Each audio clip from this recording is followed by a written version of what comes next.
बिस्मिल्लाहिर्रहमानिर्रहीम, अस्सलाम वालेकुम। मैं हूं ईसा नकवी। शहबाज शरीफ की हुकूमत को अगर मुस्लिम लीग नवाज़ को मुकम्मल एतमाद होता इस बात पर कि जो सिक्योरिटी ज़राए इस army chief general Syed Asim Munir की बैरिस्टर गौहर से मुलाकात के हवाले से जो सिक्योरिटी ज़राए का मौक़िफ़ है ये दुरुस्त है, तो फिर तो आपको कोई बयान देने की ना परेशान होने की ज़रूरत थी, ना आपको जो है किसी किस्म के शक के इजहार की ज़रूरत थी, ना आपको वसवसों में पड़ने की ज़रूरत थी, ना आपको इस हवाले से अपनी जो जहनी तनाव है, आसाबी तनाव है, उसको जाहिर करने की ज़रूरत थी। लेकिन आज हैरान कुन तौर पर जो ओपनिंग बैट्समैन बनाए गए हैं शहबाज शरीफ की तरफ से मुज़ाकराती टीम के, वो इरफान सदीकी साहब हैं। इरफान सदीकी साहब जो हैं वो तर्जुमान हैं हुकूमत की उस कमेटी के जो तहरीक इंसाफ के साथ बाज़ाब्ता बातचीत कर रही है पार्लियामेंट के फोरम से। उन्होंने बयान दिया है और वो बयान बड़ा इंटरेस्टिंग है और उस बयान में वाज़े तौर पर जो सिक्योरिटी ज़राए की तरफ से जारी किया गया बयान था उस पर अदम एतमाद झलकता हुआ नज़र आता है। इरफान सदीकी साहब कहते हैं कि 2-3 दरवाज़ों से मुज़ाकरात बैक वक्त नहीं चला करते। पीटीआई को पैगाम, उन्होंने बाकायदा उनको मशवरा दे दिया कि आप हमारे साथ अब मुज़ाकरात ख़त्म करते हैं क्योंकि आपके तो असल जगह पे मुज़ाकरात शुरू हो गए हैं।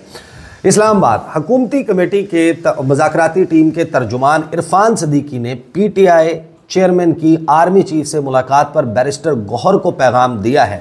कि 2-3 दरवाज़ों से मुज़ाकरात बैक वक्त नहीं चला करते। एक बयान में इरफान सदीकी ने कहा कि मुझे बैरिस्टर गौहर की आर्मी चीफ से मुलाकात की तफसील और मकालमों का इल्म है। यानी जो सिक्योरिटी ज़राए हैं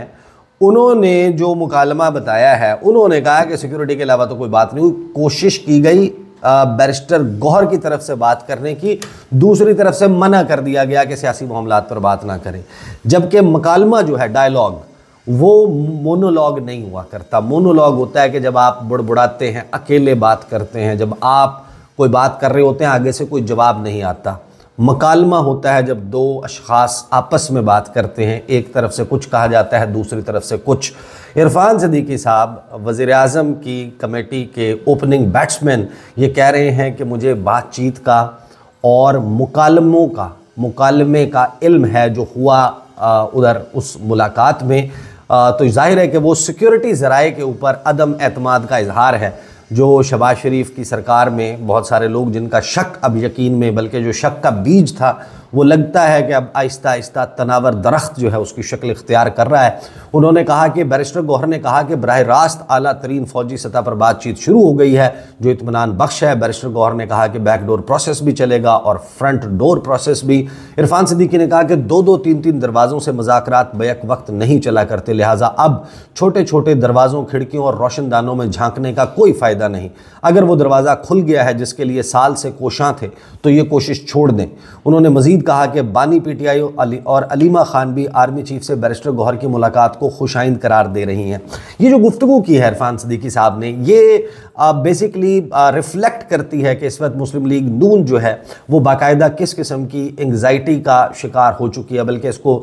न्यूरोसिस एंग्जाइटी आप कह सकते हैं कि जिसका वो शिकार होती हुई नज़र आ रही है। और एक बाकायदा तासुर ये गया है जो बेसिकली पाकिस्तान तहरीक इंसाफ और फिर हमारा अपना एनालिसिस जो है वो भी यही है कि मौजूदा जो हुकूमत है और मुस्लिम लीग नवाज़, इसके वेंटिलेटर में जो ऑक्सीजन है वो ऑक्सीजन ये है कि तहरीक इंसाफ और पाकिस्तान की इस्टेब्लिशमेंट और फ़ौज ये आपस में बरसरे पैकार हों, इनके दरमियान लड़ाई हो और वो लड़ाई वो ईंधन है, वो फ्यूल है जिसके ऊपर हुकूमत की गाड़ी चल सकती है। अगर ये ईंधन मिलना ख़त्म हो गया, अगर ये लड़ाई ख़त्म हो गई, अगर ये लड़ाई कम हो गई, अगर इसकी शिद्दत में कमी आ गई तो मुस्लिम लीग नून जो है उसका निज़ाम तनफ़ुस जो है वो नहीं चल सकेगा क्योंकि वो ऑक्सीजन अवेलेबल नहीं होगी। ये जिस परेशानी और जिस एंग्जाइटी का इजहार किया गया, ये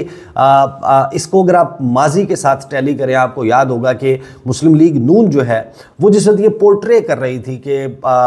विलन के तौर पर पोर्ट्रे कर रही थी, वो ये बता रही थी कि जनरल फैज़ हमीद, जनरल कमर जावेद बाजवा, ये इन्होंने हम या इस्टेब्लिशमेंट, हमारी लड़ाई जो है वो सिलेक्टेड से नहीं है, हमारी लड़ाई सिलेक्टर्स से है और इमरान खान जो है वो तो कठपुतली है और ये जो है ये असल मसला है, सिविल सुप्रीमेसी होनी चाहिए, वोट को इज्जत देनी चाहिए क्योंकि ये वोट चुरा लेते हैं, ये खलाई मखलूक हैं। मुस्लिम लीग नून जो है वो नारे लगा करते थे उनके जलसों में कि ये जो दहशतगर्दी है, ये जो मारा मारी है, इसके पीछे वर्दी है वगैरह वगैरह, इस किस्म का सब कुछ चलता था। वो जो मुस्लिम लीग नून का नैरेटिव था जिस वक्त ये बता रहे थे कि ये तो जनाब फ़िरौन से कम नहीं है, इन्होंने हमारी ज़िंदगी अजाब कर दी है, इन्होंने जनाब हमें जेलों में फेंकवा दिया, हमारे पर केसेस बनाए गए हैं, हमारी जेल सेल में चीनी फेंकी जाती है और ये सब कुछ किया जाता है। लेकिन साइमल्टेनियसली ये वो वक्त था जब बाद में मुस्लिम लीग नून ने एतराफ़ करके ये बताया कि यही वो वक्त था जब मुस्लिम लीग नून को पहले स्टेप पर पंजाब में और अगले स्टेप पर वफाक में हुकूमत लेने की ऑफर्स हो रही थी, एक्सटेंशंस देने के लिए वादे वईद हो रहे थे। और मुस्लिम लीग नून के जो इस तमाम मामले के सियासी औतार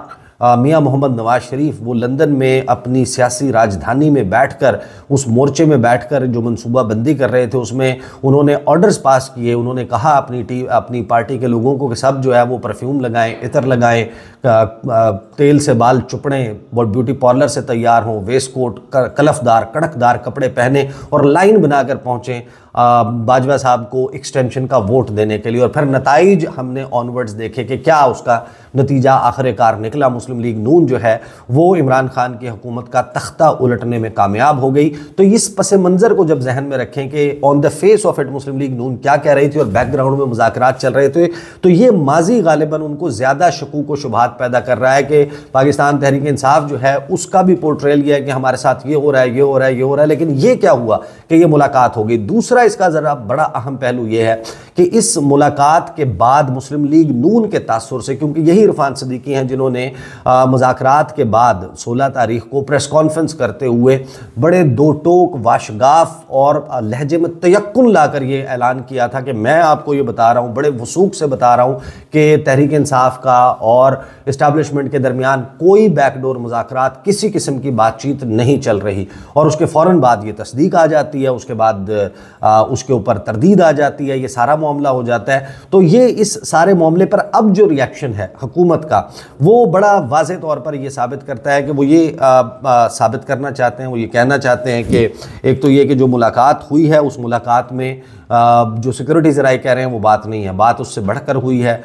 मुकालमों का भी इल्म है, हमें बातचीत का भी इल्म है कि उस दौरान क्या बातचीत हुई, इस बात का इजहार कर रहे हैं। साथ में वो ये भी तासुर दे रहे हैं कि ये आर्मी चीफ या फ़ौज जो है ये नून लीग की फ़ौज है, ये मुल्क की नहीं है और तहरीक इंसाफ जैसे एग्जिस्ट नहीं करती, या वो कोई मेजर सियासी प्लेयर नहीं है, या उसके सिक्योरिटी सिचुएशन में जो खैबर पख्तूनख्वा है वहाँ पर स्टेक नहीं है, लिहाजा उनका या उनके चेयरमैन की मुलाकात नहीं हो सकती। बहरहाल इसका एक ज़ाहिर है कि माजी और बैकड्रॉप भी है। इमरान खान साहब जो हैं उन्होंने अपोजिशन के साथ आर्मी चीफ़ की, उस वक्त के आर्मी चीफ़ की मुलाकातें जो हैं उनके ऊपर क्या मौक़िफ़ दिया था वो भी आपके जहन में होना चाहिए कि उन्होंने कहा था कि अपोजिशन का या आर्मी चीफ़ का क्या काम है कि वो अपोजिशन के लोगों से मुलाकातें करे। यहाँ पर अब अपोजिशन तहरीक इंसाफ है, लेकिन तहरीक इंसाफ ये कहती है कि हमारा पॉइंट ऑफ व्यू ये है कि हम अपोजिशन नहीं है, हमने 8 फरवरी को इलेक्शन जीता था, हमें 2/3 अक्सरियत मिली थी, तो हमारी जो भी बातचीत है उस बातचीत का मकसद जो है वो मुख्तलिफ है, हम तो ख़ुद को अपोजिशन तसव्वुर ही नहीं करते।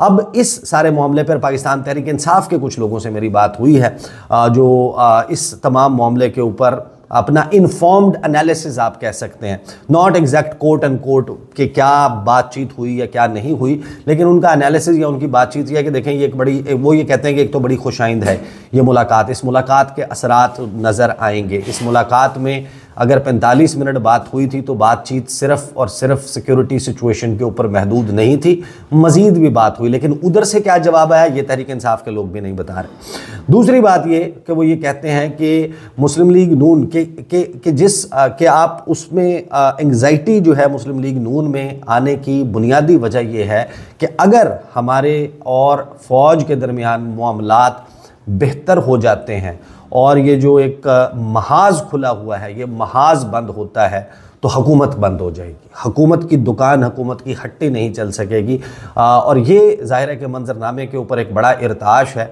इरफान सिद्दीकी साहब का आज का बयान बड़ा मानाखेज़ है, और इस बयान के अब यानी कि जिस तरह होता है कि एक ज़लज़ला आया, ज़लज़ले के आफ्टर शॉक आए, और उसके बाद इस आफ्टर शॉक भी इतना बड़ा है कि अब इसका आफ्टर शॉक क्या आता है वो देखना होगा।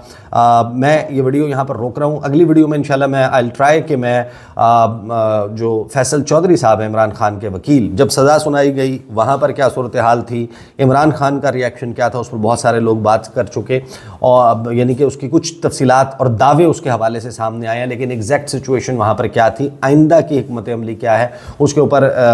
फैसल चौधरी साहब के साथ इंशाल्लाह मैं आपके साथ अगली वीडियो में हाजिर होऊंगा। अब तक के लिए इतना ही, इजाज़त दीजिए। अल्लाह हाफ़िज़।